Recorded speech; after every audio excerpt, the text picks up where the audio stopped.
अस्सलाम वालेकुम नाज़रीन, आपको खुशामदीद कह रहे हैं। प्रोग्राम हम आपके लिए लेके आते हैं जुमेरात को 5 से 6 बजे के दरमियान, और प्रोग्राम में ज़ियाबीतिस के साथ आप कैसे जिएँ, कैसे आपका लाइफस्टाइल होना चाहिए, क्या तरीका होना चाहिए कि डायबिटीज़ होने के बावजूद आप ज़िंदगी की तमाम रानाइयाँ, तमाम खुशियाँ उनसे इस्तिफ़ादा कर सकें और उनके साथ बेहतरीन निभाह कर सकें। आपके सवालात हम पेश करते हैं डॉक्टर मोहम्मद इम्तियाज़ हसन की खिदमत में, जो कि कंसल्टेंट डायबिटोलॉजिस्ट हैं, मेडिकल डायरेक्टर हैं डायबिटिक्स इंस्टीट्यूट पाकिस्तान के, और गुज़श्ता 20 साल से ज़्यादा आपकी खिदमत कर रहे हैं एज ए डायबिटोलॉजिस्ट। तो आज भी हमारे साथ डॉक्टर इम्तियाज़ हसन तशरीफ़ रखते हैं। अस्सलाम वालेकुम। और आपके न सिर्फ जो डायबिटीज़ रिलेटेड सवाल होते हैं उनका जवाब देते हैं डॉक्टर इम्तियाज़ हसन, बल्कि अगर उसमें काउंसलिंग की ज़रूरत होती है, कोई साइकोलॉजिकल एस्पेक्ट को एड्रेस करने की ज़रूरत होती है, तो हमारे साथ मिस इकरा तारिक भी तशरीफ़ रखती हैं, जो कि क्लिनिकल साइकोलॉजिस्ट हैं। अस्सलाम वालेकुम मिस इकरा तारिक, आपको भी हम खुशामदीद कहते हैं। डॉक्टर साहब, आज 21 तारीख़ है सितंबर की, और मौसम जो है वो लाहौर का इस तरह का है कि कभी बारिश भी हो जाती है और कभी जो है थोड़ा सा ड्राई भी हो जाता है मौसम। जब मौसम बदलता है तो स्किन की कुछ ड्राइनेस होने लग जाती है। विंटर जैसे जैसे आगे आएगा स्किन की ड्राइनेस भी होने लग जाती है, और जिन लोगों को डायबिटीज़ होती है उनकी कुछ ख़ास तौर पे पाँव की और जो ये शिन्स होती हैं, टांगों की स्किन, वो ज़्यादा ही ड्राई रहने लग जाती है और कई दफ़ा स्किन फटने भी लगती है। तो कोई इनको स्पेशल प्रिकॉशंस की ज़रूरत है? ऑब्वियसली जो मौसम बदल रहा है इसमें, क्योंकि ख़ास तौर पे उन लोगों के अंदर जिनकी डायबिटीज़ पुरानी है और उनको कुछ ना कुछ प्रॉब्लम है, लाइक उनकी खून की नालियाँ पैरों की, टांगों की वो तंग हैं और न्यूरोपैथी का एलिमेंट है, और और जो ख़ास तौर पे वो लोग जिनकी ब्लड शुगर कंट्रोल में नहीं होती, उनको ख़ारिश, प्रोराइटिस है, ये बहुत ज़्यादा कॉमन होता है। और बाज़ औक़ात प्रोराइटिस यानी ख़ारिश का होना एक तरफ इंडिकेशन होती है, डायग्नोस्टिक क्राइटेरिया हो जाता है। बाज़ औक़ात से लोग इसी तरह प्रेजेंट करते हैं कि उनको ख़ारिश हो रही है और जिस्म में कोई अलामत नहीं होती उनके, तो उसको हम जब इन्वेस्टिगेट किया जाता है तो वो डायबिटीज़ निकलती है। तो डायबिटिक पेशेंट जिनकी कुछ लोगों की टेंडेंसी होती है ड्राइनेस की तरफ, कुछ लोगों की होती है उनमें नमी ज़्यादा, उनकी स्किन की तरफ नमी माइल होती है, तो इसमें जो है हमें बहुत ज़्यादा ख्याल रखना पड़ेगा, ख़ास तौर पे जब आप नहा के निकलें, और ख़ास पे वो लोग जिनकी जो स्किन खुश्क रहती है तो वो ऐसा मॉइस्चराइजिंग किस्म का सोप उससे नहाएं, और ख़ास तौर पे रात को, सर्दियों में ख़ास तौर पे रात को अपने पैरों की, टांगों की नीम गर्म पानी से उसको अच्छी तरह पहले धोया जाए और उसी साबुन का, मॉइस्चराइजिंग सोप का इस्तेमाल किया जाए। उसके बाद उसको अच्छी तरह तौलिए से साफ़ करके और कोई लोशन, मॉइस्चराइजिंग लोशन अच्छा सा लगा के उस पर लगाया जाए ताकि ख़ारिश ना हो। होता ही है कि बाज़ औक़ात ख़ारिश इतनी शदीद होती है, ख़ास तौर पर जैसे आपने कहा कि शिन्स पे या टांगों पे पेशेंट स्क्रैच कर लेते हैं रात को सोते में ख़ारिश की, और उससे ये होता है कि वहाँ ज़ख़म बन गया और ज़ख़म कॉम्प्लिकेट, सेलुलाइटिस यानी टांग सूज गई और इन्फेक्शन स्किन के अंदर, सुपरफिशियल स्किन के अंदर फैल गई, और ये एक बड़ा प्रॉब्लमेटिक सीन हो जाता है। तो इन लोगों को चाहिए कि अपना जो ख़ास तौर पे ख़ारिश का इलाज भी करें, लेकिन अपनी स्किन को नरम रखें और नमी की तरफ रखें। लेकिन बाज़ औक़ात इस नमी का प्रॉब्लम भी होता है सर्दियों में, ख़ास तौर पे अगर आप देर तक जुराबें या बूट पहन के रखते हैं तो जो पाँव की उंगलियों के दरमियान, और ख़ासतौर बरसात में भी ऐसे होता है कि वो फंगस इन्फेक्शन हो जाती है, और ये फंगस बाज़ औक़ात होती है कि ये एक तो इसमें ख़ारिश होती है और दूसरा ये स्किन को पंक्चर कर देती है और एक portal of entry for germs हो जाता है, यानी दरवाज़ा खुल जाता है जरासीम के एंटर होने का। तो ये बाज़ औक़ात बैक्टीरियल इन्फेक्शन होती है, फंगल है लेकिन कॉम्प्लिकेट हो जाती है बैक्टीरियल इन्फेक्शन से, और इस तरह बाज़ औक़ात डायबिटिक फुट भी जन्म लेता है जो बड़ी एक सीवियर कॉम्प्लिकेशन है। तो हमें इसका तरीक़ाकार बहुत सिंपल है इससे बचने का। पहले है बचाव, दूसरा इलाज। जी, बचाव ये है कि जब भी आप अपना उसको सुबह उठें, नहाएं या गुस्ल करें या आप वज़ू करें, तो उसके बाद जो पाँव की दरमियानी उंगलियां हैं उसको किसी खुश्क तौलिए से साफ़ करें और उसके बाद एक रुई के फाहे पे और स्पिरिट लगा के तो उनके उंगलियों को जो दरमियानी वक्फ़ा है या दरमियानी जो जगह है स्पेस, उसको साफ़ करें। उससे होगा जो स्पिरिट है उसके अंदर एक क्वालिटी है कि वो नमी को जज़ब कर ले, तो नमी वहाँ से ख़त्म हो जाएगी। तो इसके बाद फिर आप अपने जो जुराब पहने, सॉक्स पहने और बीच में कुछ ना कुछ ऐसे आपने ऑफिस में जब पहुँचे तकरीबन मिड डे पे उसको थोड़ी सी हवा के साथ हो सारा दिन, कि सुबह की आपने सॉक्स पहनी है, रात को जाके वो उतारेंगे तो फिर उसमें ज़्यादा प्रॉब्लम होने का ख़तरा होता है। लेकिन अगर खुदा न खास्ता ये हो जाए तो कुछ ऐसी अद्वियात हैं जो यही आप अमल करके उसके बाद उस क्रीम को जो आपका डॉक्टर आपको गाइड कर सकता है, एंटी फंगल क्रीम ऑइंटमेंट्स मिलती हैं, वो आप लगा के उसका ट्रीटमेंट किया जा सकता है, क्योंकि इससे बचाव ही बहुत ज़रूरी है। क्योंकि खुदा न खास्ता यहाँ ये इन्फेक्शन होगी इस जगह पे तो एक बज़ाते खुद एक बहुत बड़ी कॉम्प्लिकेशन बन सकती है। एक्सीलेंट डॉक्टर साहब, आपने तो बहुत तफसील से बेहतरीन तरीके से बता दिया। डॉक्टर साहब, मेरे 2 सवाल हैं आपसे। एक सवाल ये है कि क्या बहुत ज़्यादा पाँव धोने से भी हमें कोई स्किन के कोई इश्यूज हो सकते हैं, स्पेशली पाँव में या हाथों में, जैसे खुश्की हो जाना या कुछ ऐसा हो सकता है बहुत ज़्यादा अगर हम धोएं इन्हें हाथों को? अच्छा, उसमें अगर साबुन आप ऐसा इस्तेमाल करते हैं जिसमें कार्बोलिक एसिड है तो उसमें जो है वो खुश्की कर सकता है और बार बार धोने से खुश्क हो सकता है, उसमें ड्राइनेस आ सकती है और जब ड्राइनेस होती है तो स्किन के अंदर टेंडेंसी होती है क्रैक कर देती है। जब स्किन एक सबसे जो जिस्म का सबसे बड़ा जो ऑर्गन है वो स्किन है, जो पूरे बॉडी को कवर है, गुलाफ है, इस गुलाफ में कहीं जब पंक्चर होता है तो वो जरासीम वहाँ से एंटर हो सकते हैं। तो ऐसे साबुन जो जैसे मैंने कहा कि अगर जल्द पहले ही खुश्की माइल है तो हमें मॉइस्चराइजिंग सोप जो मुख्तलिफ़ नामों से मार्केट के अंदर अवेलेबल हैं तो आप अच्छे सोप का इस्तेमाल करें। बार बार धोने से भी प्रॉब्लम हो सकता है। बाज़ औक़ात बार बार धोने से अगर उसको प्रॉपर खुश्क ना किया जाए पाँव को तो उसके बाद भी ये फंगस इन्फेक्शन ग्रो कर सकती है जो पाँव की उंगलियों के दरमियान। और दूसरा मेरा क्वेश्चन ये है डॉक्टर साहब आपसे, ये जो चंबल एक होती है ना स्किन, मतलब कि ये भी स्किन डिजीज़ में आ जाता है, वो क्या डायबिटिक पेशेंट्स को हो सकती है? क्योंकि जो चंबल या जिसको हम सोराइसिस कहते हैं ये भी एक ऑटोइम्यून डिजीज़ है। डायबिटीज़ की जो टाइप 1 ख़ास तौर पर ऑटोइम्यून डिजीज़ है।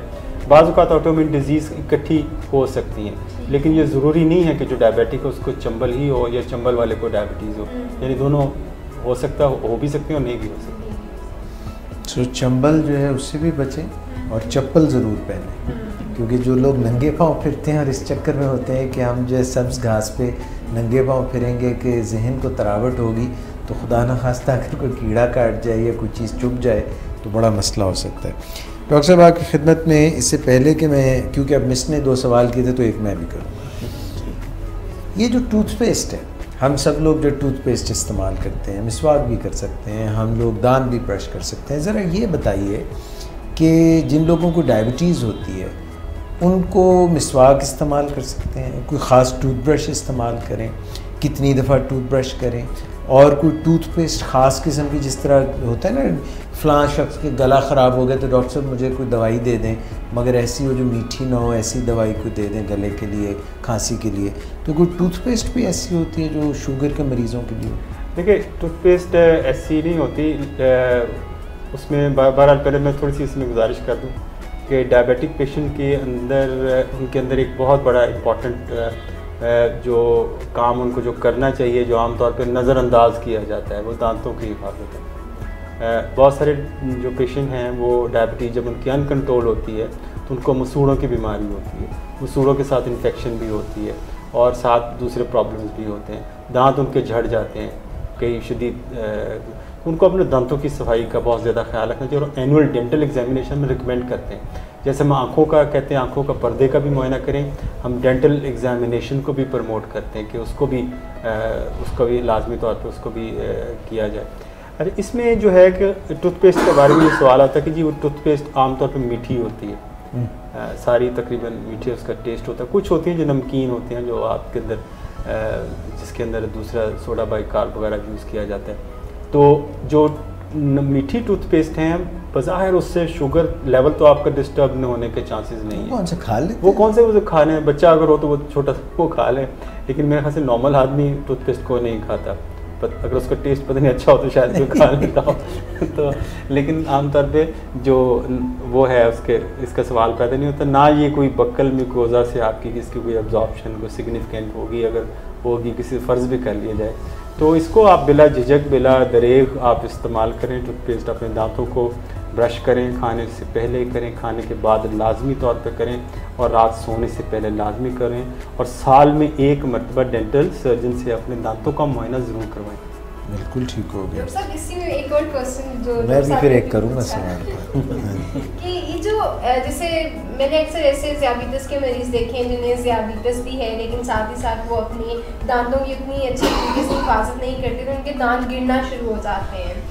ज़ियाबीतस का दांत गिरने से क्या ताल्लुक है, वो क्यों गिर रहे होते हैं, पीछे क्या उसके है? इसमें होता है कि जब आपकी डायबिटीज़ कंट्रोल में तो क्योंकि जैसे मैंने कहा कि डायबिटिक पेशेंट जो होते हैं उनके अंदर इन्फेक्शन के चांसेस ज़्यादा होते हैं। एक मसूड़े होते हैं ना, मसूड़ों ने दांतों को होल्ड किया होता है, तो मसूड़ों की जब इन्फेक्शन होती है तो वो एक तो पेनफुल हो जाते हैं ये, और उन पर जब ब्रश किया जाता है ब्लीड करते हैं। दूसरा ये कि रिसेशन ऑफ द गम्स होती है, यानी वो आप जो गम्स हैं वो आपके पीछे के ऊपर की तरफ चलते हैं और दांत को ज़्यादा एक्सपोज कर देते हैं, तो दांत की जो सपोर्ट है वो ख़त्म हो जाती है, तो इससे वो दांत लूज़ हो सकते हैं और दांत गिर भी सकते हैं। और बहुत सारे हम मरीज़ देखते हैं जिनकी शुगर की वजह से दांत गिर गए और बिल्कुल उनको डेंचर्स लगवाने पड़े। तो ये इन्फेक्शन बेसिकली जो डायबिटीज़ कंट्रोल ना होने की वजह से होती है, उससे ये प्रॉब्लम आती है। यानी कि जो जिनकी डायबिटीज़ अनकंट्रोल्ड हो उनको इन्फेक्शन के चांसेस ज़्यादा होते हैं जी, उनकी क़ुव्वत मुदाफ़ियत कदरे कम होती है, और अगर जो है दांत ब्रश नहीं करते और कोई नाइडस कोई जो ऐसी जगह रह जाती है जहाँ पे कीड़ा लग सके, जहाँ पे इन्फेक्शन हो सके, तो ये ज़्यादा प्रोन होते हैं इन्फेक्शंस को। ऐसे ही डॉक्टर? जी बिल्कुल ठीक है। चलें जी डॉक्टर साहब, यहाँ पे हमें जो है ना एक सवाल भी आया है अहमद नदीम साहब की तरफ से लाहौर से। वो कहते हैं कि मुझे अभी कुछ अरसा से ज़ियाबीतस का मर्ज़ लाहक हुआ है। डॉक्टर ने मुझे बाकायदगी से ब्लड शुगर टेस्ट करने के लिए कहा है, लेकिन मुझे चेक करने से डर लगता है। ये वही वाली बात है, अगर चेक करना इतना ज़रूरी है तो इसका तरीका क्या है? क्या उंगली की बजाय किसी और जगह से भी चेक किया जा सकता है? मुझे ज़रा बताइए, आपके जवाब का इंतज़ार रहेगा। ये बड़ा एक इम्पॉर्टेंट क्वेश्चन है जिसमें हम जो डायबिटीज़ मैनेजमेंट के अंदर जब बात करते हैं उसमें से एक अहम जुज़्व है कि self monitoring blood glucose SMBG जिसको हम कहते हैं, कि एक डायबिटिक पर्सन या पेशेंट अपना शुगर लेवल ख़ुद मॉनिटर करता है और उसका रिकॉर्ड मेंटेन करता है। और बाज़ औक़ात ऐसे होता है कि जो पेशेंट हैं वो रिलक्टेंट होते हैं सुई के नाम से, जैसे हम किसी को इंसुलिन का कहते हैं, इसी तरह ब्लड शुगर चेकिंग के अंदर भी एक थोड़ा सा तकलीफ़ दे अमल भी है, जिससे तो आपका जो प्रिक होता है, प्रिक से ब्लड निकलता है, वो ग्लूकोमीटर पे होता है, फिर उसमें उस ब्लड शुगर टेस्ट की जा सकती है। जहाँ तक इनका सवाल है कि इसका सबसे पहले आप देखिए इसका प्रॉपर तरीका क्या है कि ब्लड शुगर टेस्ट कैसे करनी चाहिए। एक तो आपको अपना ग्लूकोमीटर अच्छी कंपनी से, अपने डॉक्टर से रिकमेंड करवाएं जो जिसके रिज़ल्ट्स रिलायबल हों और जो रिप्रोड्यूसिबल भी हों। कि आजकल ऐसे ग्लूकोमीटर्स हैं जो आप अपने कंप्यूटर के साथ कनेक्ट करते हैं, उसको एक ग्राफिकल फॉर्म के अंदर उसका पूरा डाटा आप अपने डाउनलोड कर सकते हैं अपने कंप्यूटर पर, उसका रिकॉर्ड अपने डॉक्टर के लिए लेके जा सकते हैं, उससे आपके जो डायबिटीज़ के बारे में काफ़ी आइडिया हो सकता है। इसका तरीकाकार ये है कि हम जो सारे जो पेशेंट्स हैं वो उंगली की टिप पे उसको सुई को जो उसका पंक्चर करने वाला जो है पिकर है उसको यहाँ पे पंक्चर करते हैं। लेकिन ये याद रखेंगे जो उंगली की जो टिप है ये सबसे सेंसिटिव पार्ट है बॉडी का, यहाँ पे नर्व एंडिंग्स बहुत ज़्यादा होती हैं और इस जगह पे अगर कोई चीज़ लगेगी और वो ज़्यादा पेनफुल होगी। लेकिन जब हम उंगली की जो साइड पे जब जाते हैं इस वाले हिस्से पे, नाखून की इस तरफ वाला, वो लेस सेंसिटिव एरिया, तो हमें ये करना चाहिए कि अपनी उंगली के इस वाले हिस्से पे प्रिकर को लगाएं और प्रिकर को आप एडजस्ट कर सकते हैं, उसमें 0 से लेकर 3-4 तक निशान होते हैं, तो आप थोड़े वाले पे कर सकते हैं। और अगर आप चाहते हैं कि उसका अच्छा रिजल्ट हो, यानी एक ही प्रिक के अंदर बाज़ लोग बार बार करना पड़ता है जाके ब्लड निकलता है, और बाज़ लोग इसको कहते हैं कि जी हमारा तो ब्लड ही नहीं ख़त्म हो गया तो हमें ब्लड ही नहीं निकलता हमारा, तो उसे ये वजह नहीं करते। हाँ, उसमें ये होता है कि आप सबसे कि अपने हाथ को डिपेंडेंट पोर्शन में या थोड़े से ऐसे 2-3 दफ़ा ऐसे झटका दें तो जो ब्लड है उसका फ़्लो इस तरफ ज़्यादा हो जाएगा। जब ज़्यादा हो जाएगा और अगर जो है सर्दियाँ हैं तो थोड़ा सा हाथों को गर्म कर लें या गर्म पानी से अपने हाथ को धो लें, तो उससे जब ब्लड फ्लो थोड़ा सा ज़्यादा बेहतर हो जाएगा।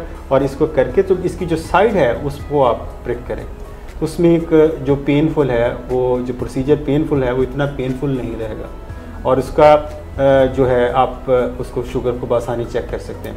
आजकल जो ग्लूकोमीटर हैं वो माइक्रो लीटर्स के साथ जो ब्लड, उनको बिल्कुल एक छोटा सा ड्रॉप का भी जो 5वां 3रा हिस्सा ब्लड चाहिए होता है, बहुत स्मॉल अमाउंट ऑफ ब्लड चाहिए होता है। तो ऐसे मीटर हैं, तो आप उस मीटर का इंतखाब करें जिसको थोड़ी जो है इसके अमाउंट ब्लड के साथ आप उसको शुगर टेस्ट करें। इसमें एक और जो चीज़ इंपॉर्टेंट है कि आप उंगली के ही साथ ब्लड लेना है जब भी लेना है, या कहीं और भी कोई तरीका का है। लेकिन जब आप तक हाइपो को ट्रीट कर रहे हैं, यानी शुगर लो हो गई हुई है और आपको एक बड़ा अच्छा लेवल चाहिए और प्रिसीजन के साथ चाहिए, फिर तो आप उंगली को प्रिक करें। अच्छा, अगर तो आप वैसे मॉनिटरिंग कर रहे हैं तो आप हमारा जो प्रिकर है उसको आप यहाँ पे भी अपने किसी जिस्म के दूसरे हिस्से पे भी लगाया जा सकते हैं, लेकिन उस पर थोड़े से ब्लड, ऐसा ग्लूकोमीटर हो जो थोड़े ब्लड को भी चेक कर टेस्ट कर सके, तो उसमें किसी जिस्म के किसी हिस्से से भी आपको ब्लड लिया जा सकता है। तो इसमें कोई ऐसी कबाहत नहीं है। और जो कुछ लोग इसमें 2 तरह के एटीट्यूड में अपने पेशेंट्स के अंदर देखता हूँ। एक तो जैसे उन्होंने बताया ये डर रहे हैं और ये कराते ही नहीं हैं, उनको हो जी मुझे शुगर टेस्ट करनी ही ना पड़े। तो अगर तो इनका शुगर लेवल स्टेबल रहता है तो फिर इनको बार बार शुगर टेस्ट करने की ज़रूरत नहीं है। लेकिन कुछ लोग ऐसे होते हैं जिनको आपको बार बार शुगर टेस्ट करनी पड़ती है, दिन में कई दफ़ा 3, 4, 5, 6 दफ़ा भी करनी पड़ती है, तो उसमें आपको डेफिनेटली आपको करनी पड़ेगी।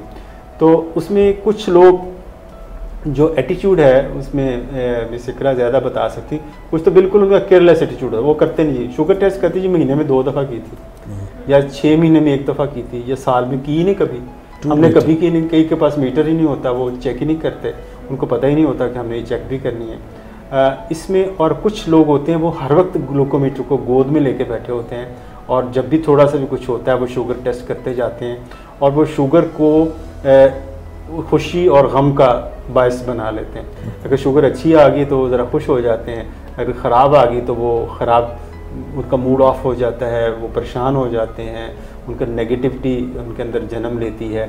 तो ये कुछ इस तरह के एटीट्यूड के साथ आते हैं, और अक्सर उन्होंने कोई सफ़े के सफ़े भरे होते हैं, इतने बजे इतनी थी, इतने बजे इतनी थी, इतने बजे इतनी थी, एक रनिंग कमेंट्री की तरह उन्होंने मेंशन किया होता है। ये भी एटीट्यूड गलत है, उसमें आपको शायद जो उसका फ़ायदा उतना नहीं पहुंचता। तो ये दोनों किस्म की एक्सट्रीम्स हैं, तो हमें एक बैलेंस एटीट्यूड के साथ चलना चाहिए कि आप शुगर टेस्ट करें, आपका डॉक्टर आपको, जैसे हम अपने सेंटर में देते हैं, आप शुगर के लेवल को मेंटेन किया जाता है, पूरे हफ्ते का रिकॉर्ड बनाएं। अच्छा, इसके चेक करने के 2-3 फ़ायदे हैं जी। जैसे कह रहे जी हमें क्या हो सकता है, क्या फ़ायदा हो, इनके ज़हन में ये भी आ सकता है जी मैं HbA1c टेस्ट करवा लूँगा, मैं 3 महीने तो मुझे पता चल जाएगा कि ये है। लेकिन होता ये है कि जब आप शुगर टेस्ट करते हैं, you are more focused to your treatment, आप अपने ट्रीटमेंट को तवज्जो दे रहे होते हैं कि यार मैं ये चेक कर रहा हूँ, ये मेरा डे टू डे मैनेजमेंट है, ये मेरे लेवल्स हैं, मेरे हाइज जा रहे हैं, लोज जा रहे हैं, कहाँ प्रॉब्लम, मुझे ट्रीटमेंट में कहाँ तब्दीली करने की ज़रूरत है, मुझे खुराक में क्या तब्दीली करने की ज़रूरत है, मुझे एक्सरसाइज में क्या तब्दीली करने की ज़रूरत है, ये बहुत ज़रूरी होता है। और बाज़ औक़ात ऐसे होता है कि आप 3 महीने का टेस्ट करवाते हैं, डिस्टर्ब आता है, अगर आपके पास वो पूरी पैटर्न शीट है जो शुगर, तो आपका डॉक्टर आइडेंटिफाई कर सकता है कौन सा एरिया है जहाँ पे ये प्रॉब्लम एरिया है, जहाँ पे आप मैनिपुलेट कर सकता है आपका डॉक्टर उस दवाई को या इंसुलिन को उस जगह के मुताबिक उसके मैनिपुलेशन के साथ उसके जगह हिट कर सकता है कि ये एरिया है कि इसकी सुबह शुगर ज़्यादा होती है, तो मैं कौन सी वाली इंसुलिन को या कौन सी वाली दवा को कहाँ एडजस्ट करूँ। तो ये हमें इलाज में भी बड़ी हेल्पफुल होती है। यानी कि ना तो ये होना चाहिए कि हम बार बार अपनी सारा दिन जो है इसी के पीछे पड़े रहें कि अब जो है अब कितनी है, जैसे डॉक्टर साहब ने कहा, और ना ये होना चाहिए कि बिल्कुल ही हम भूल ही जाएँ, गाफिल ही हो जाएँ, ना ढोला होसी ना रौला होसी है जी, यही वाली बात है ना। तो ये दोनों एक्सट्रीमिज़म पे नहीं चलना चाहिए। डॉक्टर साहब आप बात कर रहे थे कि सर्दियां भी आने वाली हैं और कुछ लोगों के नहीं निकलता, और वो कहते हैं जी कि हमारे इसमें तो बिल्कुल खून ही नहीं है और खून की कमी हो गई है। कुछ जो है वो आपने बताया कि उसको आप रब कर लें, कुछ जो है फूंक मारते हैं ताकि ज़रा हाथ गर्म हो जाए। तो ये कमाल है कि जो है जब चाय ठंडी करनी हो तो तब भी फूंक मारते हैं, चाय ठंडी हो जाती है, जब हाथ गर्म कर रहे हैं तब भी फूंक मारते हैं। तो ये एक बड़ा ये अच्छा, इसमें एक और जो बड़ी एक लेटेस्ट डेवलपमेंट है वो है CGM, जिसको हम कहते हैं continuous glucose monitoring. Continuous glucose monitoring Pakistan के अंदर अवेलेबल है कि वो ये है कि एक छोटा सा पैच लगा दिया जाता है जिसके अंदर छोटा सा कैनुला या छोटी सी बारीक सी बाल की बारीक एक नाली होती है जो आपके स्किन के साथ अटैच हो जाती है। वहाँ से वो जो स्किन के अंदर जो इंटरस्टिशियल फ्लूइड होता है वो आप उसको वो डिटेक्ट करती रहती है ग्लूकोज लेवल और उसका रिकॉर्ड मेंटेन करती रहती है। वो एक चिप के अंदर स्टोर हो जाता है और जब आप 3-4 दिन तक उसको रखते हैं तो वो आप उस डेटा को डाउनलोड कर सकते हैं अपने कंप्यूटर पे। और चिप कहाँ होती है? वो भी उसके साथ ही होती है। एक पैच होता है जिसमें स्टिकर की तरह पैच होता है, बिल्कुल बारीक सा होता है, तो वो साथ लग जाता है जिस्म के साथ जी। तो उसके साथ आपकी वो जो है कि आपका पूरा रिकॉर्ड 3 दिन का, 4 दिन का, हफ्ते का, 10 दिन का ग्राफिकल फॉर्म में, यानी आप ये आइडेंटिफाई कर सकें कि इस बंदे को इस दिन इतने बजे ये लो हुई थी, ये इतने हाइज हुए थे, ये सारा आपको पैटर्न पता चल जाता है। ये हमारे पाकिस्तान के अंदर अवेलेबल है और ये CGM जो है कॉस्ट उसकी थोड़ी सी ज़्यादा है, लेकिन कुछ लोग सेंटर्स के अंदर इसको आप पेशेंट बोरो कर लेते हैं कुछ देर के लिए, कुछ दिनों के लिए उसका रेंट पे करके, तो आप उसको ले लेते हैं। और ख़ासतौर पर उन पेशेंट्स के लिए जिनके अंदर में प्रॉब्लम होता है, पता ना चलता लो कब होती है, कहाँ पे प्रॉब्लम आती है, उनका ट्रीटमेंट को प्लान को एडजस्ट करने में। ये तो जिस तरह दिल का नहीं मसला होता, किसी की हार्ट रेट का मसला हो या कभी होल्टर्स जैसे होल्टर जैसे होता है, ये तो उस तरह की चीज़ है। बिल्कुल। डॉक्टर साहब मेरा आपसे एक क्वेश्चन और है कि जैसे होता है ना कि एक ही घर में अगर 2 ज़ियाबीतस के मरीज़ हैं, ठीक है, जैसे अगर मदर को भी है डायबिटीज़, फादर को भी डायबिटीज़ है, तो अक्सर घरों में मैंने ये चीज़ देखी है कि वो जैसे ग्लूकोमीटर एक ही उन्होंने रखा हुआ है और वो अक्सर कहते हैं कि अच्छा जो मेरी जो सिरिंज वो जो नीडल थी वो आपने नहीं लगानी, आप अपनी अलग रखें, मेरी अलग है, क्योंकि ऐसा ना हो कि कोई मसला हो जाए, कोई बच्चा अगर चेक करने लगे तो वो नहीं कर सकता कि उसे डायबिटीज़ ना हो जाए। तो ये भी एक क्या इस तरह से हो सकता है कि अगर हम एक डायबिटिक पेशेंट की जो है वो ग्लूकोमीटर को इस्तेमाल कर लेते हैं अपनी शुगर चेक करने के लिए या वैसे ही, तो उससे क्या हमें डायबिटीज़ हो सकती है कि नहीं हो सकती? इसमें दो आपके सवाल में ना 2 चीज़ें छुपी हुई हैं। एक तो ये बात ये है कि जो एक प्रिकर है एक पेशेंट के अंदर, उसके अंदर एक लेंसेट होता है, जो सुई जिसको हम कहते हैं लेंसेट का नाम देते हैं, जो प्रिक करती है, वो हर पेशेंट की डिफरेंट होनी चाहिए। आप फॉर एग्जांपल घर के अंदर 3 अफराद हैं, तो अगर mister A, mister B, mister C, उनके हर बंदा उसको अब इस्तेमाल से पहले जो पुराना वाला जो लेंसेट है, जो सुई है, उसको रिमूव कर दे प्रिकर से और नई वाली लगाए डिस्पोजेबल। और बल्कि होना ये चाहिए कि वो इस्तेमाल के बाद फ़ौरन उसको डिस्कार्ड कर दे, जो वहाँ लगी ना रहे, ताकि कोई गलती से इस्तेमाल ना करे। इससे होता ही है कि क्रॉस इन्फेक्शन हो सकती है। अगर कोई हेपेटाइटिस B या C का घर का फ़र्द है तो दूसरे तक ये मर्ज़ पहुँच सकता है। तो अपनी नीडल जो है वो अपनी अलहदा ही होनी चाहिए उसकी। दूसरा ये है कि एक दूसरे की नीडल लगाने से एक दूसरे की गलती से कोई किसी को सिरिंज लग गई, या तो ऐसी ये डायबिटीज़, क्योंकि ये इन्फेक्टिव डिजीज़ नहीं है, ये मेटाबॉलिक डिजीज़ है, जेनेटिक बेसिस के साथ है इसकी, तो ये इन्फेक्शन की तरह ट्रांसफ़र नहीं होती कि मैंने शुगर टेस्ट की, उसके मेरी गलती से मुझे उसका प्रिक लग गया तो मुझे भी होगी, तो ऐसी कोई बात नहीं है। ये ज़हन से एक मिथ निकाल देनी चाहिए।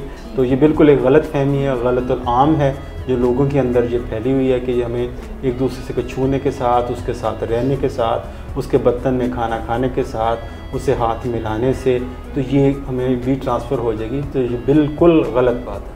सर अगर किसी हजाम के पास कोई जाए और वहाँ पे कोई डायबिटिक पेशेंट की उसने कटिंग की है या उसका जो है कोई, तो वो उन औजार से उसको भी हो सकती है बाद में जिसको डायबिटीज? नहीं, देखिए वो औजार से नहीं हो सकती। मैंने जैसे भी गुजारिश की कि इसकी इन्फेक्टिव डिजीज़ तो ये है ही नहीं है ना, छूत की बीमारी है ही नहीं है।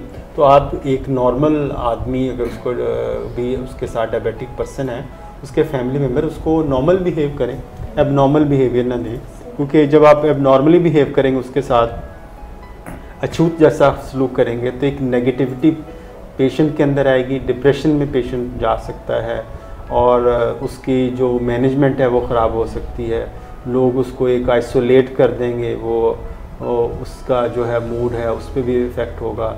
जब मूड इफ़ेक्ट होगा तो डायबिटीज़ भी इफ़ेक्ट होगी, और डायबिटीज़ के अंदर क्योंकि सेल्फ़ इस्टीम भी बहुत ज़रूरी है, आपका जो है जो बिल्कुल आपको सेंसेस के अंदर रहना, आप हौसले के साथ काम करना, मोटिवेशन का रहना, ये बहुत ज़रूरी होता है।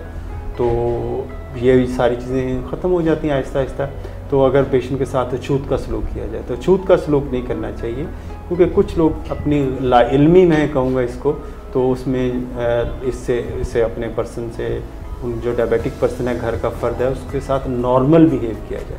बिल्कुल ठीक है। मिस आपने सवाल करना है या हम ब्रेक पे जाएं? अभी ब्रेक ले लेते हैं। लो जी, हम एक ब्रेक लेते हैं, ब्रेक से पलट के आते हैं, हमारे साथ रहिए और फिर मज़ीद डॉक्टर इम्तियाज़ हसन से हम सवाल करेंगे डायबिटीज़ के मुताबिक। इसमें ना अगलत मेरे से उस पर है इंसुलिन पंप पे ना, जो लेटेस्ट है जो इंसुलिन। और ऐसे ही हम बहुत सी चीज़ों पे आज बातचीत करेंगे कि जिनको आप अपने जहन में रख सकते हैं। जब आप ईद के मौके पर कुछ भी बनाएं, कुछ भी खाएं, और अपने आप को डिप्राइव करने की बिल्कुल भी ज़रूरत नहीं है, अपने आप को महरूमी का शिकार करने की बिल्कुल भी ज़रूरत नहीं है कि ईद पे सब खा रहे हैं और आप नहीं खा रहे जस्ट बिकॉज क्या वेट के प्रोजेक्ट पे काम कर रहे हैं। सो वेट का प्रोजेक्ट आपको डेप्रीवेशन से तो रोकता है। जो एक्चुअल वेट प्रोजेक्ट है वो आपको ये बिल्कुल नहीं कहता कि आप अपनी कंफर्ट फूड से, यानी कंफर्ट फूड से मुराद है जो आपकी पसंदीदा खाने हैं, जो आपकी पसंदीदा फूड है, उससे अपने आप को महरूम करें।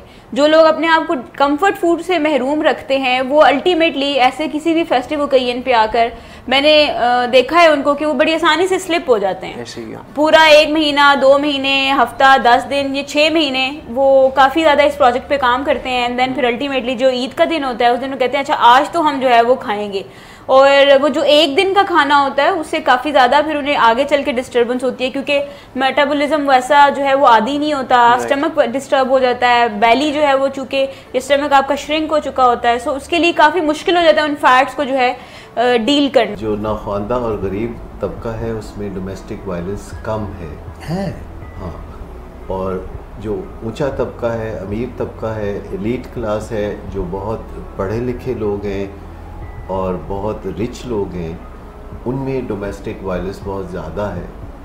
और ये सूरत हाल है कि वो ज़रा इसे छुपाने में कामयाब रहते हैं काफ़ी अर्से तक, जबकि गरीबों में ये बात ज़्यादा छुपी नहीं रहती। और वैसे तो डोमेस्टिक वायलेंस हर तबके में है और दिन ब दिन बढ़ता जा रहा है।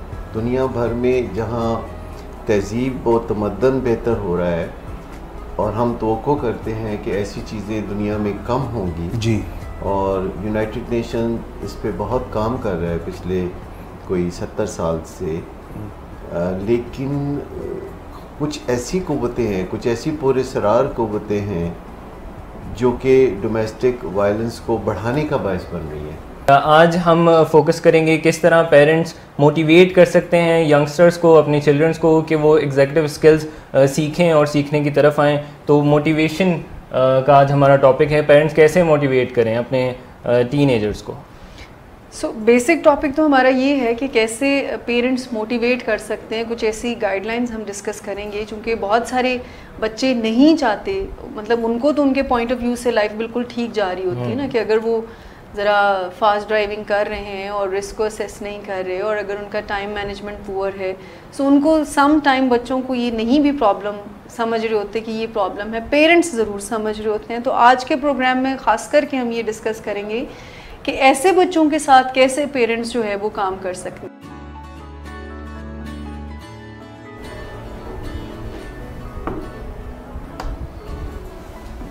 वेलकम बैक व्यूअर्स, आपके लिए प्रोग्राम हम लेके आते हैं और जारी उसारी है प्रोग्राम डायबिटीज़ के मुतालिक है।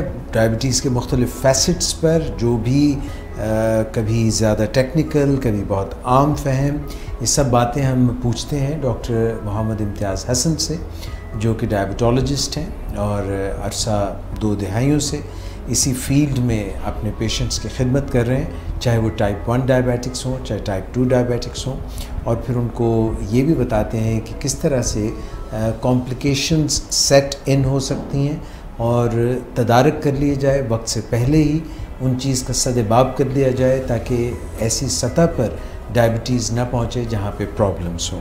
सो doctor Imtiaz Hasan and miss Iqra Tariq with me, दोनों ही हमारे साथ प्रोग्राम में मौजूद होते हैं। डॉक्टर साहब, एक और सवाल जो पूछा गया है हमसे वो ये है कि ये टाइप 1 डायबिटिक है।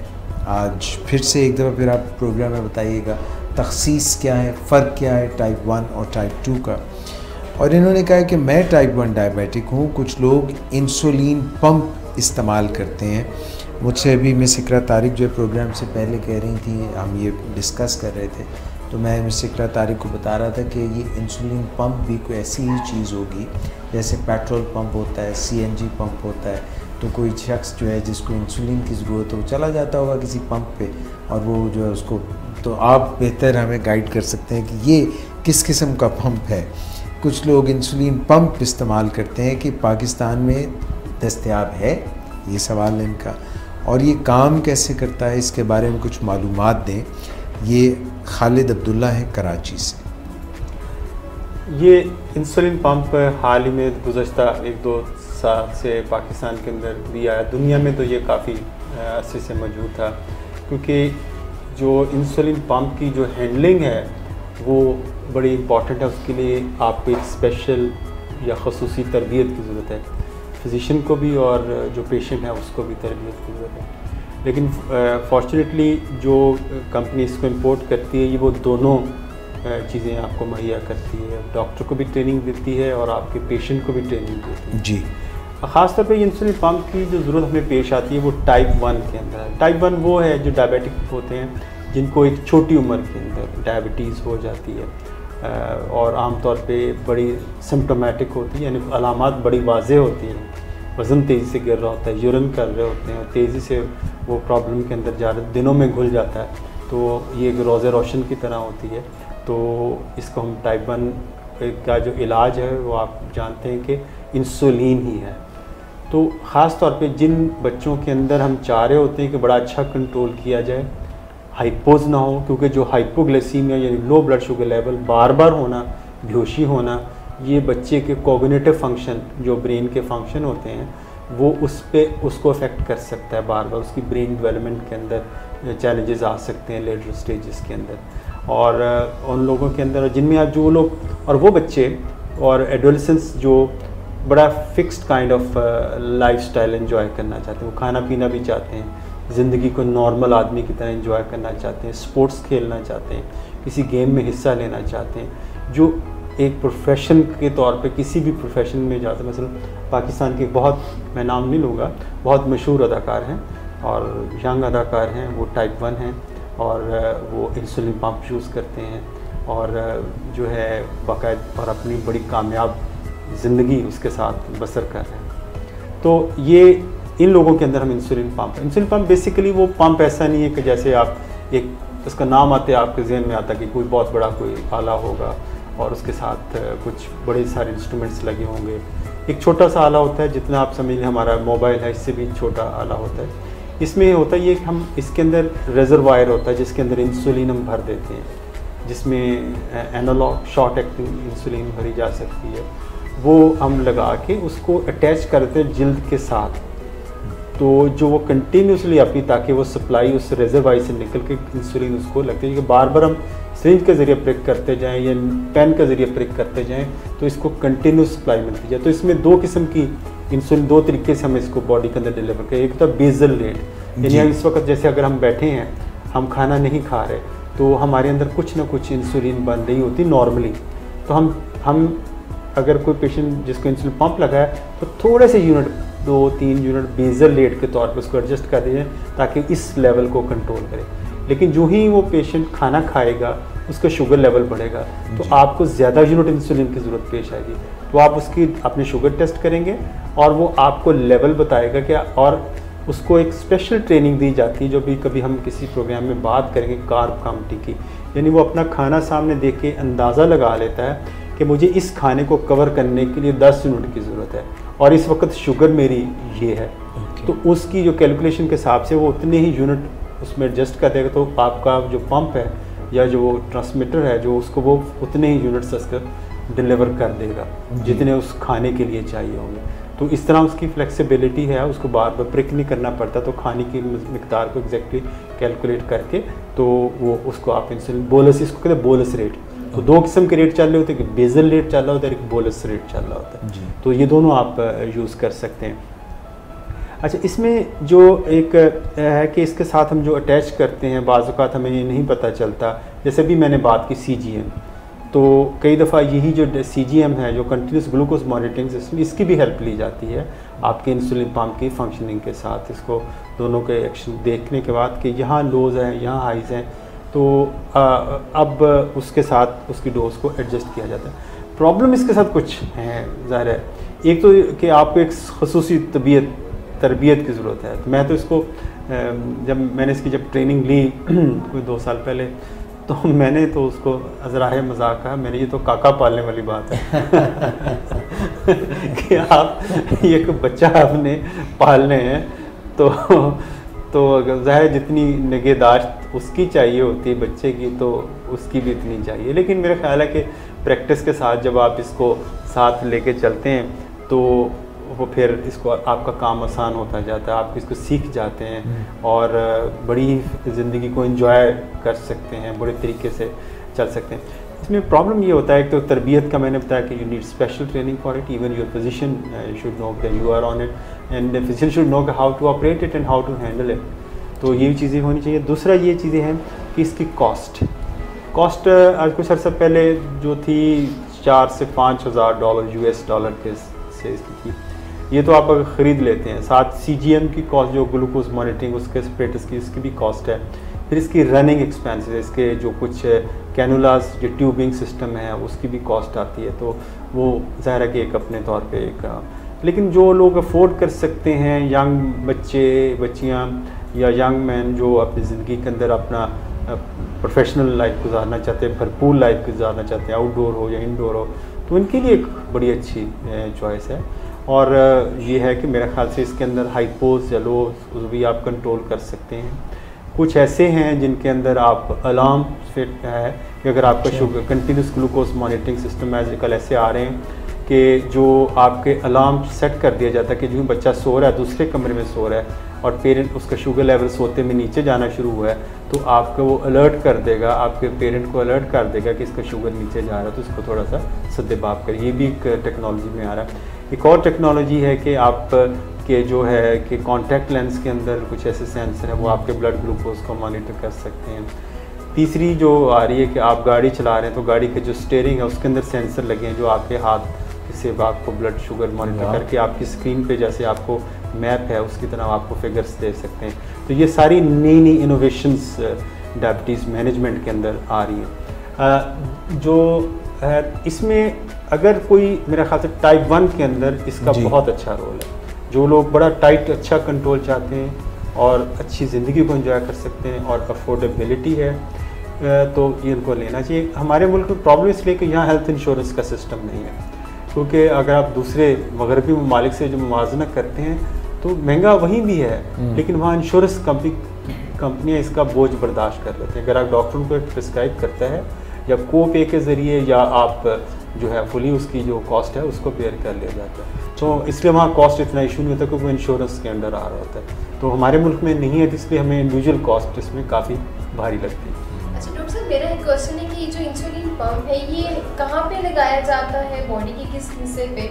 और दूसरा क्वेश्चन मेरा ये है कि क्या इंसुलिन पंप हम कितने अरसे के बाद चेंज कर सकते हैं? क्या ये परमानेंट लगा रहेगा या हम इसे चेंज भी करने की? नहीं, इसको आप वेयर कर लेते हैं, इसको पहना जा सकता है, आप जैसे बेल्ट के जैसे अटैच कर लेते हैं। इसका एक छोटा सा कैनुला यानी नाली होती है वो आप इंसर्ट की होती है, वो इसकी जो ट्यूब के साथ अटैच होती है वो आपको इंसुलिन डिलीवर कर रही होती है। तो आपको pump as a whole change नहीं करना पड़ता, वो उसकी जो ट्यूबिंग सिस्टम है उसको आप रिप्लेस करते रहते हैं वक्तन फ़वक्तन। और दूसरा ये है कि इसका जो है कि कहाँ लगता है, ये आमतौर पे एब्डोमेन में पेट पे लगाया जाता है, जिससे उसकी क्योंकि पेट में जो सरफेस एरिया है वो काफ़ी वाइड होता है, वहाँ से इंसुलिन की एब्जॉर्प्शन काफ़ी बेहतर होती है, तो आमतौर पे ये वहीं फिट किया जाता है। डॉक्टर साहब, कोई मसनूई लबलबा नहीं लगाया जा सकता क्योंकि इंसुलिन की कमी होती है टाइप 1 में, और कोई ऐसा तरीका है कि लबलबा मसनूई लग जाए? कोई इस तरह की टेक्नोलॉजी कोई पेशरफ्त? दुनिया आजकल जिस तरफ चल रही है, बहुत सारे एक्सपेरिमेंट्स हैं जो दुनिया के अंदर हो रहे हैं, वो आर्टिफिशियल पैंक्रियास के सिलसिले में हो रहे हैं। आर्टिफिशियल पैंक्रियास है या जिसको हम क्लोज लूप सिस्टम भी कहते हैं। क्लोज लूप ये सिस्टम ये होगा कि जैसे देखें आप देखें, इन्होंने बिल्कुल नेचर को कॉपी करने की कोशिश की जा रही है। देखिए आपका जो ब्लड ग्लूकोज हम खाना खाते हैं, आपका ब्लड ग्लूकोज बढ़ता है तो आपके जो सेंसर्स हैं, आपका लेवल जब वो ब्लड उन पेंक्रियास के बीटा सेल से गुजरता है तो बीटा सेल असेस कर लेते हैं कि इसका ग्लूकोज लेवल ये है, तो उतनी ही जो मिकदार है इंसुलिन की वो वहाँ पे बनती है और वो सारी सर्कुलेशन के आके ब्लड शुगर को कंट्रोल कर लेती। तो हमारा जो बॉडी सिस्टम है, हमारे जो सेल्स हैं वो दोनों काम कर रहे हैं, सेंस भी कर रहे होते हैं और डिलीवर भी कर रहे होते हैं। तो ये एक नेचुरल सिस्टम है जी। तो इसी सिस्टम को जो उन्होंने कॉपी किया है जी, ये वो कहते हैं उनको सेंसर लगा दिया जाता है जिसको आप इंसुलिन पंप के साथ अटैच कर दिया जाएगा। यानी अगर शुगर लेवल आपका सेंसर चेक करता है और उसमें जो शुगर लेवल है उसकी जो डोज आपने रखी गई, इस डोज को प्री सेट कर दिया जाएगा उसको इंसुलिन पंप को, तो उतनी यूनिट्स डिलीवर कर दिए जाएंगे बोलस रेट पे भी। या अगर शुगर बढ़ रही है, कम हो रही है तो वो सिस्टम को शट ऑफ कर देगा, अगर ज़्यादा हो रही है तो आपके इंसुलिन की जो डोजेज है उसको ज़्यादा मिकदार में डिलीवर करेगा या कम से कम बेसल रेट पे वो रखेगा। तो ये सारा एक बड़ा कुछ लोगों में बड़े कामयाबी से है। मेरे ख्याल से ये बात अब ज़्यादा दूर नहीं है कि हम इसको आर्टिफिशियल पेंक्रियास दुनिया में मार्केट में अवेलेबल होगा। अगर हम थोड़ा सा पीछे जाएं, मैं इसको थोड़ा इसलिए कह रहा हूँ 1922 में जाएं जब टाइप 1 डायबिटिक पेशेंट का मुकद्दर सिर्फ मौत होती थी, कि वो लोग बच्चे जिनको टाइप 1 1922 से पहले होती थी, जब इंसुलिन दरियाफ्त नहीं हुई थी, तो इंसुलिन की दरियाफ्त से पहले इन बच्चों का लाइफ स्पैन 6-7 महीने या साल के करीब होता था, वो एड़ियाँ रगड़ के मर जाते थे। तो ये 1922 से लेके अभी 100 साल भी नहीं हुआ, लेकिन इंसुलिन के अंदर इतनी डेवलपमेंट और इतनी इसमें तरक्की, इतनी पेशरफ्त हुई है कि इंसानी जानें बचाई जाने लगी हैं और लोग नॉर्मल लाइफ गुजारने लगे हैं। और वो शख्स जो दो बेस्ट इन्वेंटिंग थे, इनको नोबेल प्राइज़ दिया गया क्योंकि इन्होंने इंसानियत की वो खिदमत की कि जो मेरे ख्याल से एक बहुत बड़ी खिदमत कही जाए, और कई लाखों जानें बचाई गई इस इंसुलिन की दरियाफ्त से। इंसुलिन तो मौजूद थी, ठीक है, तो इसको दरियाफ्त किया गया, इसका एक्शन देखा गया, इसको फिर क्रूड फॉर्म में लेके आए और फिर उसको क्रूड फॉर्म से उसको क्लिनिकल यूज़ के लिए काबिल बनाया गया। तो इसके अंदर बतदरीज बहुत तब्दीलियाँ आ गई। इस वक्त हम इस दुनिया की बेस्ट इंसुलिन के साथ हम चल रहे हैं और इतनी ज़्यादा इनोवेशंस हैं। और ये बात ऐसी नहीं कि पाकिस्तान के अंदर भी जो नई इंसुलिन हैं, जो एनालॉग्स हैं, वो अवेलेबल हैं। और अब तो एनालॉग्स थे, शॉर्ट एक्टिंग थे, अल्ट्रा शॉर्ट एक्टिंग इंसुलिन भी आना शुरू हो गई हैं जो आप कर सकते हैं। और ऐसी इंसुलिन पे भी काम हो रहा है जो आप बेजल इंसुलिन का काम करेंगे, जो दिन हफ्ते में एक दफ़ा लगे तो आपका जो बेजल रेट वो मेंटेन रहे हफ्ते में एक दफ़ा। जी, और कुछ ऐसी इंसुलिन है जो लॉन्ग एक्टिंग इंसुलिन है जिसको GLP-1 एगोनिस्ट के साथ कंबाइन करके सिंगल शॉट के साथ दिया जाता है, यानी एक इंजेक्शन से आपका खाना भी कवर होगा, आपका बेजल रेट भी कवर होगा। तो ये बहुत सारी एक दरियाफ्त है। तो इंसुलिन की दरियाफ्त और उसका इस्तेमाल इंसानी साइंस की, इंसान की साइंस में जो तरक्की है और इंसानी अक्ल का जो इर्तिका की बेहतरीन मिसाल है। डॉक्टर साहब, वो आप जो बात ये कह रहे हैं और ये तारीख़ पे जो आपने नज़र डलवाई है हमारी, तो एक ज़माने में ये जो है गाय के लबलबे से और कभी पोर के जो पिग है उसके लबलबे से और कभी क्वीन यानी घोड़े के लबलबे से भी ये निकलवाई जाती थी और उससे रिएक्शंस हो जाते थे बाकायदा। और अब ये जो अभी है मसनूई इंसुलिन, जो ह्यूमन रिकॉम्बिनेंट इंसुलिन अभी आप लोग इस्तेमाल करते हैं, तो ये भी एक तो काफ़ी इसमें भी है। दूसरी तरफ जो पहले मुझे याद है कि वो पेशाब से उसको एक शोला सा था, उस पर देखते थे रंग, बेनेडिक्ट टेस्ट करते थे कि भाई कितनी शुगर है। अब ये देखें ये प्रिक आ गई, पर साफ़ सुथरा काम, तो ये उसमें बतदरीज इजाफा। इवन आपने ये देखा कि जो हमारे कॉलेज डेज थे उसके अंदर एक चार्ट लगा होता था पेशेंट के सहारे जिस पे बेनेडिक्ट सोल्यूशन के हिसाब से रंग होते थे कि रेड कलर में आ रही शुगर इसकी यूरिन की, और या ब्लू में आ रही है या ग्रीन में आ रही है, तो उस हिसाब से असेस किया जाता था। तो उसमें क्रूड फॉर्म था। लेकिन ये जो डेवलपमेंट है इंसुलिन के अंदर, ब्लड शुगर मॉनिटरिंग के अंदर, ये तकरीबन 20-25 साल के अंदर बहुत ज़्यादा इस फील्ड में तरक्की हुई है, क्योंकि ये बहुत तेज़ी से फैलने वाला मर्ज़ है, पूरी दुनिया को लपेट में ले रहा है। तो जो इसकी जो है मरीज़ बढ़ रहे हैं, इसके अंदर, इसके इलाज के अंदर भी बेहतरी आती जा रही है। लेकिन ये है कि जो बुनियादी इलाज वही है कि लाइफस्टाइल चेंज, एक्सरसाइज और मेडिसिन, जो भी आपका डॉक्टर आपको एडवाइस करे। तो ये 3 पिलर, और चौथा जो पिलर सबसे बड़ा जिस पे हम अमल कर रहे हैं वो एजुकेशन। इसके बारे में ज़्यादा से ज़्यादा तालीम हासिल की जाए, इसको ज़्यादा समझा जाए, जाना जाए, ताकि इसको हम मैनेज कर सकें। एहतियात इलाज से बेहतर है वाली बात। डॉक्टर साहब, कोई ऐसा कैप्सूल लेके आएँ जो खाएं और फिर उसके बाद जो है ना जान ही छूट लोग कहते हैं ऐसी कोई दवाई नहीं है कि पेशेंट जब नहीं आते कि ये आज भी एक पेशेंट। अच्छा, इसमें एक बड़ा एक साइकोलॉजिकल बड़ा एस्पेक्ट है। आज एक बच्ची टाइप 1 मेरे पास आई, उसकी बच्ची तो शायद इतनी परेशान नहीं थी, 13 साल की बच्ची थी, उसकी माँ बहुत ज़्यादा परेशान थी। वो रोती जा रही थी, बड़ी मुश्किल से उसको संभाला कि ये है, क्योंकि जब टाइप 1 डायबिटिक है वो 3 पेशेंट्स हैं, माँ, बाप और बच्चा। तो ये तीनों को इकट्ठा लेके चलना पड़ता है, तो क्योंकि ये तीनों एक ही सफरिंग से गुजर रहे होते हैं। होती सिर्फ बच्चे को होती है, बच्चा शायद उस सफरिंग से नहीं गुजर रहा होता जो ज़हनी, जितना उसके माँ और बाप उसको देख रहे होते हैं। और एक जो मिथ है हमारे अंदर के, ये टीके लग रहे हैं, लोग इर्द गिर्द देखने में इतने टीके लगा रहे हैं, तो ये तो फलां हकीम के पास चलें, वो तो उसके पास ऐसी दवाई है कि वो शुगर ख़त्म कर देता है, जड़ से ख़त्म कर देता है। तो इसी किस्म की उनको मुकाबला करना पड़ता है। पीयर प्रेशर्स हैं, लोगों के अंदर मिथ्स हैं, मिसकॉन्सेप्शंस हैं, और लाइल्मी है, इल्म की कमी है, तालीम नहीं है, पढ़े लिखे लोग भी इसमें लाइलम हैं। तो ये सारी चीज़ों का मुकाबला करना वाकई एक चैलेंज से कम नहीं है। Thank you so much doctor Imtiaz, thank you miss Iqra. Nazreen, इसके साथ ही आज के प्रोग्राम से हमें इजाज़त दीजिए। इंशाल्लाह नेक्स्ट थर्सडे को आपकी खिदमत में डायबिटिक्स इंस्टीट्यूट पाकिस्तान के फेसबुक पेज पे हम दोबारा हाजिर होंगे। ज़ियाबीतस के साथ कैसे जिएं, डॉक्टर इम्तियाज़ हसन से पूछिए। नेक्स्ट वीक तक इजाज़त चाहूँगा। अस्सलाम वालेकुम।